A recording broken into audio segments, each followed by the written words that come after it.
जन परिवहन व्यवस्थाओं के साथ लोगों के रहने और निकटता से कार्य करने संबंधी सुधार होंगे।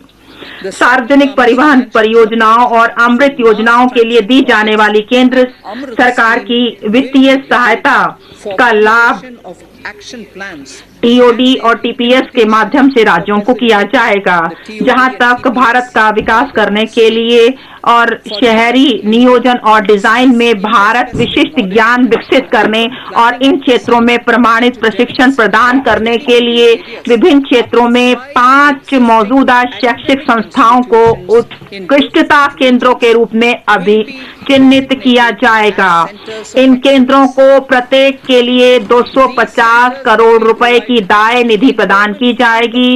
इसके अतिरिक्त अखिल भारतीय तकनीकी शिक्षा परिषद पाठ्यक्रम गुणवत्ता सुधारने तथा अन्य संस्थाओं में शहरी नियोजन पाठ्यक्रमों की सुलभता के लिए अग्रणी की भूमिका निभाएगी। हम शहरी क्षेत्रों में सार्वजनिक परिवहन के उपयोग के रूपांतरण को बढ़ावा देंगे। इसे स्वच्छ तकनीकी और शासन समाधानों, विशेष शून्य जीवाश्म ईंधन नीति और ईवी वाहनों के साथ आवागमन जोन द्वारा संपूरित किया जाएगा। बैटरी अदला बदली नीति, बड़े पैमाने पर चार्जिंग स्टेशनों की स्थापना के लिए शहरी क्षेत्रों में स्थान की कमी पर विचार करते हुए एक बैटरी अदला बदली नीति लाई जाएगी तथा अंतर प्रचालनीय तैयार किए जाएंगे।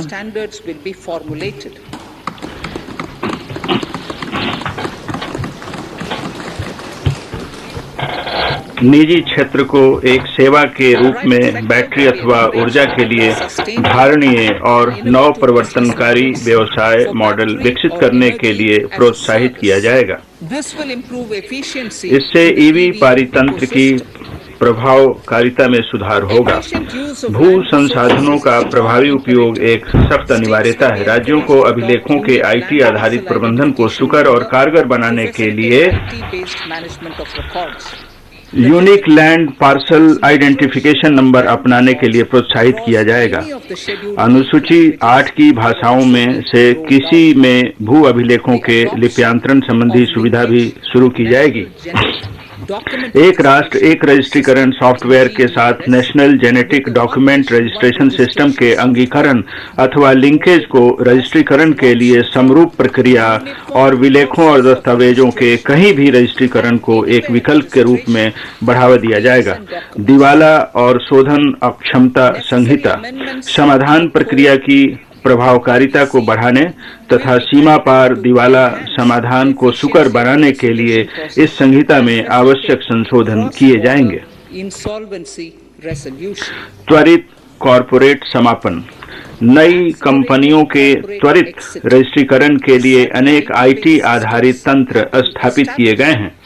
अब पुनर्विन्यास प्रक्रिया के साथ त्वरित कॉरपोरेट समापन के लिए केंद्र इन कंपनियों के स्वैच्छिक परिसमापन को सरल और कारगर बनाने तथा गति देने के लिए मौजूदा 2 वर्ष के समय को 6 माह तक बढ़ाने के लिए स्थापित किया जाएगा।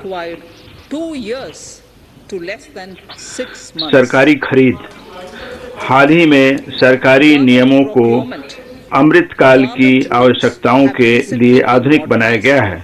नए नियमों को विभिन्न हितधारकों से प्राप्त इनपुटों से लाभ मिला है। आधुनिक बनाए गए नियम जटिल टेंडरों के मूल्यांकन में लागत के अलावा पारदर्शी गुणवत्ता मानदंडों के उपयोग को अनुमति देते हैं। चालू बिलों के 75% के भुगतान हेतु अनिवार्य रूप से 10 दिन के भीतर और समझौते के माध्यम से विवादों के निपटारे को प्रोत्साहित करने के लिए प्रावधान किए गए हैं। पारदर्शिता को बढ़ाने तथा भुगतानों में विलंब को कम करने एक अगले कदम के रूप में एक पूर्णतः कागज रहित एंड-टू-एंड ऑनलाइन ई-बिल सिस्टम को अपनी खरीदों के लिए सभी केंद्रीय मंत्रालयों द्वारा उपयोग के लिए शुरू किया जाएगा। यह सिस्टम आपूर्तिकर्ताओं और ठेकेदारों को अपने डिजिटल रूप से हस्ताक्षरित बिलों और दावों तथा कहीं से भी अपनी स्थिति का पता लगाने के लिए ऑनलाइन प्रस्तुत करने में सक्षम बनाया जाएगा।